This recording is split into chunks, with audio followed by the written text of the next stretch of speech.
Are you like me?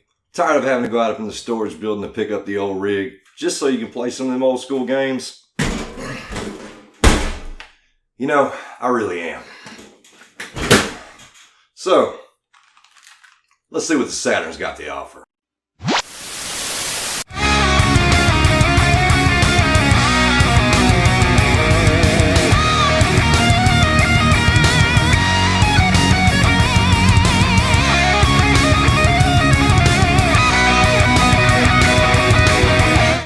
Welcome to the Saturn Junkyard. I'm the Southern Sega Gentleman.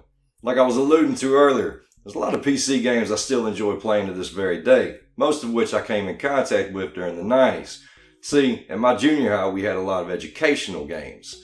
Well, truth be told, whenever the teacher walked out, we weren't playing those educational games. We're playing things like Doom, Duke Nukem, etc. But there were a couple of those educational games that I kind of enjoyed. Come to find out, they were actually on the Sega Saturn.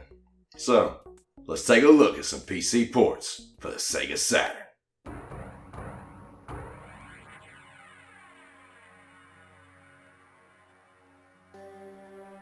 First on the list of PC ports for the Saturn is Cyan's classic, Myst.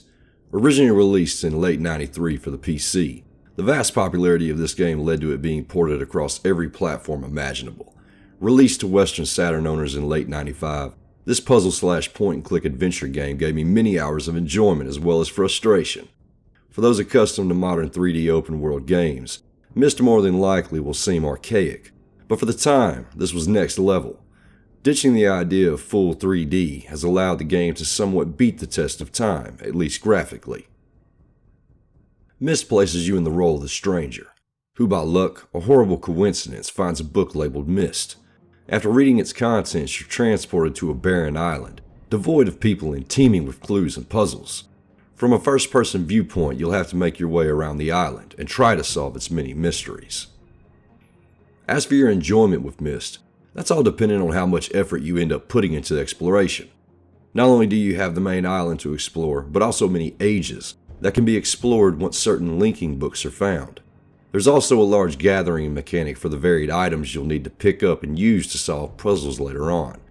Myst is a game that rewards invested players, but honestly, you better have a pen and paper on hand for all the notes you'll need to jot down, as many of the puzzles are anything but straightforward.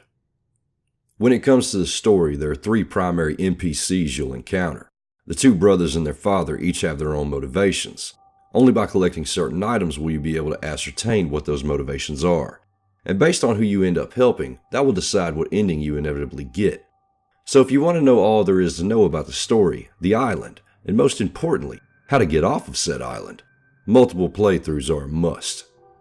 While the Saturn port utilizes the same pre-rendered backgrounds present from the PC, movement from one scene to the next can be very taxing. This is somewhat alleviated from the options menu where you have the option to increase the scroll speed, ditching the slow dissolve for a quick frame change. All my research points to Myst being compatible with the shuttle mouse. However, I don't have one to test it out.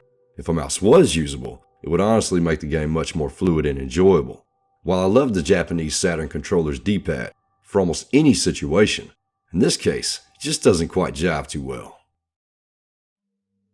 Next up is Riven, and as the subtitle makes obvious, this is the sequel to Myst.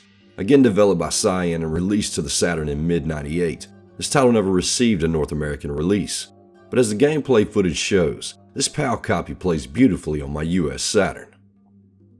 After completing the canon storyline from the first game, we once again find ourselves looking through the eyes of the stranger. Having found your way to Atris, he tasks you with freeing his wife, Catherine, and gives you a trap book. With this book you must attempt to capture Gent, Patrace's father, who is behind Catherine's capture.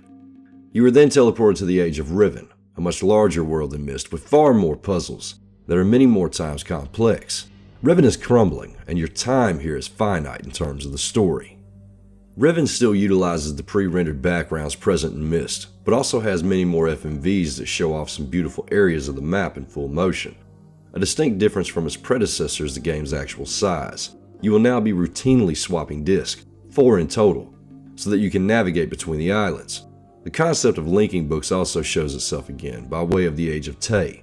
Just like Myst, there are many endings that the player can achieve, Of course, there's the canon version of events, but at least another 4 are possible.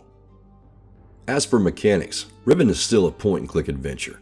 The Saturn version does seem to be missing some assets from the PC release, but all in all, it's a decent port. So now that we got some of the point-and-click adventure games out of the way, let's go ahead and take a look at some simulators for the Sega Saturn. SimCity 2000, developed by Maxis and originally released on PC in '93, was also a mega hit with gamers in the '90s. Much like Myst, it was ported across every platform it could possibly be squeezed into.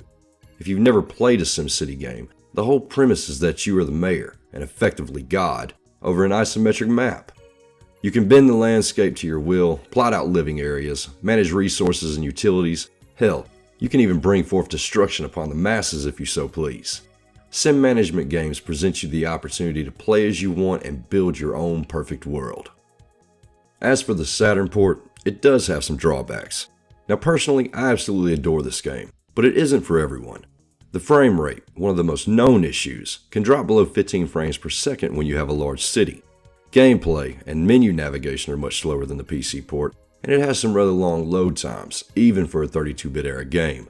That aside, this is the most complete console port of the PC game, and also the first console port of the game, period. It features redesigned buildings, full 3D animations of buildings in the pop-up menus, a new FMV intro, and even allows the player to build a Sonic the Hedgehog statue right in the middle of town. If you can get past the limitations of the port, there are plenty of hours of enjoyment to be had. Whether you choose to play by the rules or throw in some cheat codes to have all the money in the world, for its cheap asking price, it's at least worth a try. Just make sure you've got all the memory available in your battery backup, as just one save file will take up almost the entire save space. Another Sim-style game ported to the Saturn in mid-95, Theme Park, was developed by Bullfrog Productions. The Saturn's port was near identical to the PC original, with many reviewers at the time praising it for its realistic management aspects, addictive gameplay, and varied difficulty. Much like SimCity 2000, you take on the role of creator and attempt to build up the perfect theme park for your patrons. You'll build attractions, sidewalks, food and gaming stands, even lakes. On top of the building aspects, you'll also need to hire employees for certain jobs and at times negotiate pay with them for fear of a general strike. You also have complete control over your cash flow, determining prices for food, tickets, rides, and of course your employees. Done correctly, you can very easily build up an empire of parks. Done poorly, and you'll end up with attractions broke down, blown up, workers on the picket line out front, and a freeze to your park's growth. To guide you through the many learning curves present in the game, you have an advisor who stands solemnly in the bottom left-hand corner of the screen. Generally, following his guidance will increase your overall enjoyment of the game, but at times, his constant nagging to increase ticket prices will make you wish you could just make him disappear. If there is a way to do as much, I sure as hell couldn't find it. So if you like to have your mind bent and your management skills tested, this game may just be for you. However, if you like to break controllers at the first sign of frustration, save your pad and give this one a skip. So that was 4 PC ports for the Sega Saturn. Now, while not everybody's going to enjoy the point-and-click adventures, or even the simulators for that matter, I think a fair number of people can actually garner something from these games. I know for a fact I do. Not only are they historical in the sense that they take us back 20 years to see where we were gaming-wise, but also, if you're about my age or a little older, you probably grew up with these games. So the nostalgia factor is pretty high. I mean, hell, I absolutely love SimCity 2000. Most people absolutely hate the game. I know I'm a horrible person. Whatever. It doesn't matter. On top of all that, most of these games are pretty cheap. I mean, truth be told, you can find most of these games under $30. Most of the time, Riven being the notable exception. With that game, you're more than likely going to pick up the Japanese import, PlayStation version, or rent it. That's code word for backup, y'all. So, regardless though, keep playing. Love you some Sega. This has been the Southern Sega Gentleman. This has been the Saturn Junkyard. This is me, signing out. Oh, sorry, I was just reading up on some Manx TT.